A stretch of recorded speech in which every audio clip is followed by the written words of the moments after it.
Hey guys, sorry, I'm back. I got thrown off. I got a little thrown off when I started and got confused anyway, so I'm going to try this again. I'm actually going to go vertical. Sorry, I know you all might have had to just flip. So I'm Mary, hi Amy, at Not Before 7. And the other day I periscoped if you were interested in seeing that. But a bunch of people asked me on Facebook after that. They said that they found all the little cards and everything really tedious and the lessons took a while. And I said, oh yeah, we don't always do it that way. So I thought I would just show you really quickly how I modify it, because my oldest daughter is not about cutesy stuff. She is about give me my checklist, tell me what I need to do for my day to be over, and let's get through it as efficiently as possible. That is kind of her attitude about school. So I try to work with that for her. She's a fabulous girl. Just doesn't want to spend a whole lot of time in busy work, and I hear her there.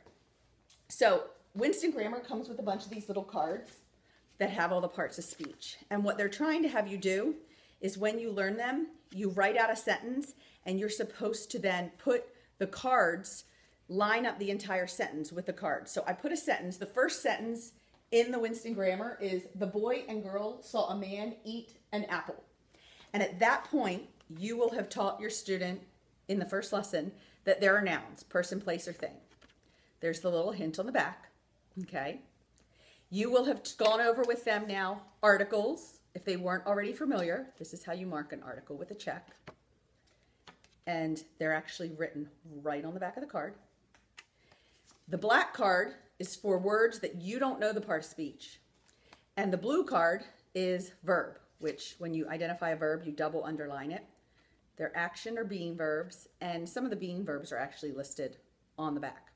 So when you look at this sentence, what they want the student to do is to build this chain of cards in front of them. They want them to say, okay, the is an article, boy is a noun, and they haven't learned and yet. Remember, that's a coordinating conjunction. That's going to be introduced later. So they will go ahead and put a black card. I don't know what that is yet. Girl is a noun, saw, verb, article for A, and continues down the line for man eat an apple. My daughter found that really tedious. She wanted nothing to do with that. So I would just write the sentence on the board and I would have the cards available. So I would just have them on the desk so she could refer to them, especially like the article one until they get that down.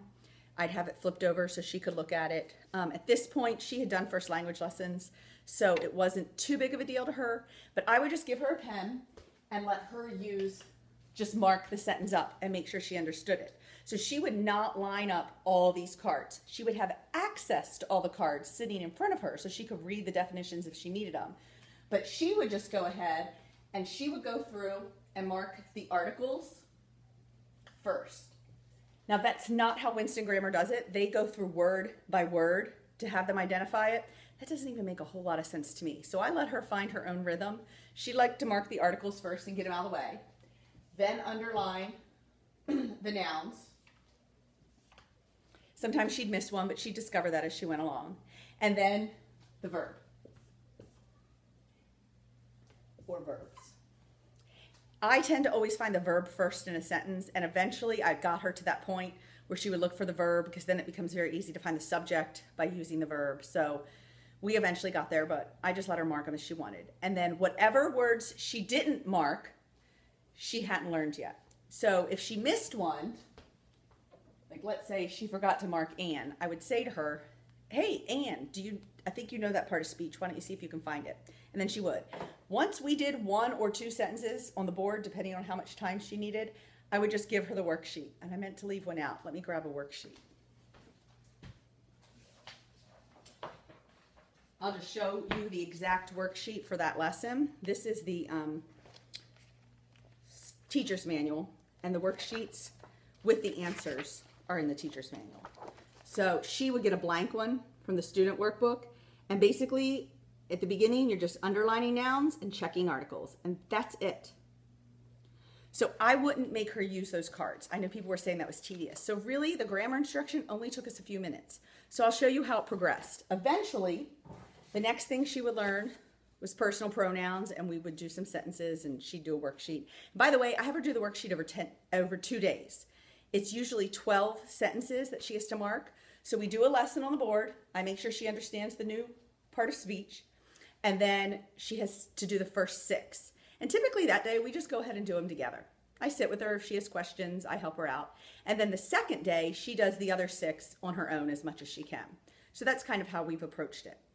So after personal pronouns, she would do helping verbs. They're on the back. And if you've done first language lessons, then you can sing this little chant of can, oh, I can't come up with it right now because I have to start at the top. Am, is, are, was, were, be, being, been. So, but they're all written there. So she can always use that card. And then on the sentence that I wrote here, the second sentence, that was the day that we learned adjectives. So she actually knew the definitions from first language lessons. This was really a lot of review until we got to predicate nominatives and all that kind of stuff. So we would talk about what an adjective was, that it describes a noun. You could fill in these blanks if she needed help. It also answered these questions: which, what kind, how many, how much, which are also questions you memorize in elementary school and first language lessons. So that would all be in front of her. And once she had this card added to her stack, I would give her the new sentence. So it was a familiar face appeared on the movie screen. So at that point, we probably were already looking for verbs first. So I would not make her do this every time. This was the tedious part. So I would just say, hey, do you see a verb in that sentence? Yeah, I see it. It's appeared. So we would underline. And then she would kind of go through. Do you see any articles? She would check her article. Do you see any nouns? Okay. And then at this point, she'd also done personal pronouns, which there aren't any in this sentence. And she would have done helping verbs, though there aren't any in this sentence. But there is another article. So that's probably about what she already knew. And then we would say, okay, now we are doing adjectives. I'm sorry the lighting's bad, by the way, guys. There was such a glare on this board. I kind of had to make it dark in here. But then I would say, now it's time to do your new one, adjectives. Do you see any words here that describe those nouns you've underlined? And of course, she would see familiar, which adjective we just labeled like this, and she would see movie. And it was great always to have a discussion about, well, a movie could be a noun, depending on how it's used in the sentence, but here it's telling us what kind of screen. So it's an adjective in the sentence. Now at this point, she wasn't having to identify what it modified, but later they will actually have her draw arrows to show that familiar is modifying face. She had not learned prepositions by this point, so this would just be blank. So that's just a quick summary. If there's any questions, you can let me know. This is a good time to ask them. But that's how we would modify it. So these cards were more like little cliff notes or cheat sheets she would keep in front of her until she felt like she had it. And by the end of the, you get to about lesson 20 before you start getting into subject, direct object, indirect object, and all of that. By then, she's really not using these cards a whole lot. So I never made a rule that, oh, it's a quiz, you can't use the cards. Honestly, on the quizzes, I let her use the cards. Because I kind of have adopted Julie's mindset of grammar not being something that they're really going to dig in deep and memorize until they get to a foreign language. So I'm just keeping it in front of her, keeping her familiar with it, and we actually will finish Winston Grammar Basic before Christmas, and then she won't do any more grammar this year. I do think learning the parts of speech, is this Jenny? No, I don't know. I can't remember, Jenny, if that's your handle. I do think learning the parts of speech is important. In elementary school, though, we just do it through songs. We use first language lessons 1 and 2. I actually don't do first language lessons 3 and 4. Hey, Jenny, we can just have this chat on the phone. I don't do first language lessons 3 and 4. We made it through first language lessons 3 with my oldest, and it started getting into all the diagramming of sentences, and that's the part that I don't think is necessary. But I do think a general knowledge of how a sentence works is helpful when later you're writing. But typically we're all English speakers. So when we read the sentence, we hear it and we're like, something doesn't sound right. So even without the knowledge of all the structural grammar, we can usually tell something doesn't sound right. But grammar is something you can fall back on then to figure out what's going on. But it becomes very important when you go to learn Spanish and French or Latin or whatever you're doing, and you have to know where to put the direct object and the indirect object and how everything works, and you have to conjugate your verbs. And so that's when I think all of this knowledge is a great foundation to have. So I'm not really stressing over her memorizing them. She'll actually take the final next week for Winston Grammar Basic. And again, I will leave her access to all of the cards. Because honestly, until I had to teach it to her, I had totally forgotten predicate nominatives. I didn't think of that. I'd totally forgotten what all of that was. Direct objects and indirect objects were drilled into me. Well, direct objects were by my 9th grade English teacher, who was disgusted that we had no grammar. So I did remember direct objects. But some of the stuff, and the last lesson I have to teach next week is appositives. I have no idea what an appositive is, but I will be teaching it next week.